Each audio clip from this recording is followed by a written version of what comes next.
హృదయార్పణం. మనిషి తనకు మానవజన్మ ప్రసాదించిన భగవంతుడికి అనేక విధాలుగా పూజలు చేస్తుంటాడు. పూజా సమయంలో యథాశక్తి తనకు ఉన్నంతలో పత్రమో, పుష్పమో, ఫలమో, జలమో సమర్పించుకుంటూ ఉంటాడు.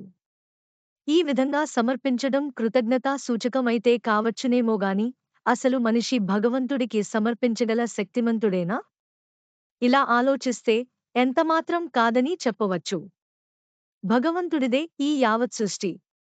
అలాంటివాడికి భక్తుడు ఇచ్చే కానుకలు అత్యల్పమైనవే. కాని ఏదో ఒకటి సమర్పించకపోతే భక్తుడి మనసు ఊరుకోదు. పూర్వం ఒక యోగి భగవంతుణ్ణి అర్చించడానికి సిద్ధమయ్యాడు. అప్పుడు అతడిలో వివేకం ఉదయించింది. పూజలో ఒక్కొక్క ఉపచారాన్ని చేస్తూ భగవంతుడితో ఇలా విన్నవించుకున్నాడు: పరమేశ్వరా! నీవు బ్రహ్మాండమంతా నిండి ఉన్నావు. కనుక నిన్ను ఎలా ఆవాహన చేయాలి? అన్నింటికీ ఆధారమై నీవు ఉండగా నీకు ఆసనం ఎక్కడ వేయాలి? నిరంతరం స్వచ్ఛంగా ఉండే నీకు కాళ్ళు కడుక్కోవడానికి నీళ్ళెందుకు? పరిశుద్ధుడవైన నీకు ఆచమనం అవసరమా?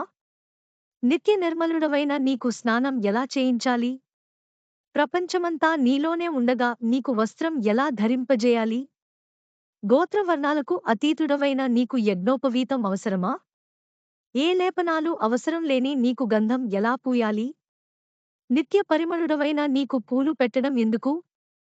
మహిమతోనే వెలిగిపోయే నీకు ఆభరణాలు తొడగాలా? నిరంజనుడవైన నీకు ధూపం వేయడం సరియైనదేనా? జగత్తుకే సాక్షిగా నిలిచిన నీకు దీపం అవసరమా? నిజమైన ఆనందంతో నిలిచే నీకు నైవేద్యం ఎందుకు? విశ్వానికే ఆనందాన్ని అందించే నీకు తాంబూలాన్ని అర్పించి సంతృప్తిపరచగలనా? అంతమే లేకుండా అంతటా వ్యాపించిన నీకు ప్రదక్షిణం ఎలా చేయాలి? అద్వయుడవైన నీకు నమస్కారం ఎలా చేయాలి? వేదాలే నిన్ను స్తుతించడానికి శక్తి చాలనివి అవుతుంటే నేను నిన్ను ఎలా స్తుతించాలి? ఈ పలుకుల్లో నిజం లేకపోలేదు.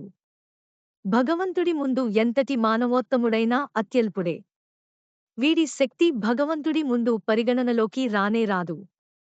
అయినా భగవంతుడు మనిషి చేసే పూజలను స్వీకరిస్తున్నాడంటే ఆయన అపార కారుణ్యం వర్ణించలేనిది.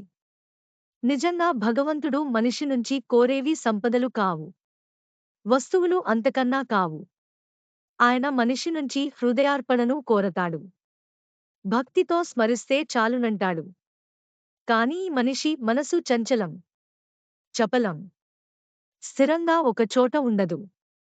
లౌకిక లంపటాల వల్ల భగవంతుడిపై లగ్నం కాదు. అందుకే శంకర భగవత్పాదులు: ఓ పరమేశ్వరా! నా మనసు ఒక కోతి వంటిది. అది ఎప్పుడూ సంసారవాంఛ అనే అడవిలో తిరుగుతూ ఉంటుంది. భార్యాపుత్రుల ప్రేమ అనే చెట్టుకొమ్మను పట్టుకుని వేలాడుతూ ఉంటుంది. క్షణం తీరిక లేకుండా అటూ ఇటూ పరుగులు తీస్తుంటుంది. అందువల్ల నా మనసు అనే కోతిని నీకు అర్పిస్తున్నాను. దాన్ని తాడుతో గట్టిగా కట్టి నీ అధీనంలో ఉంచుకో అని ప్రార్థిస్తారు.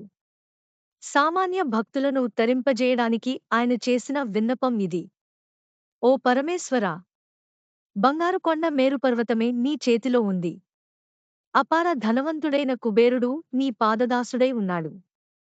కల్పవృక్షం, కామధేనువు, చింతామణి నీ ఇంటిలోనే ఉన్నాయి. షోడశ కళలను కురిపించే చంద్రుడు అమృతాన్ని వర్షిస్తూ నీ తలపైనే ఉన్నాడు. సమస్త మంగళాలను కలిగించే పార్వతీదేవి సర్వమంగళయే నీ పక్కనే ఉంది. కనుక నీకు నేనేమీ ఇవ్వలేను. నా దగ్గర ఉన్నది ఒక్క మనసే. అది నీకు సమర్పిస్తున్నాను అని హృదయాన్ని అర్పిస్తే భగవంతుడు ఎంతో ఇష్టపడతాడు.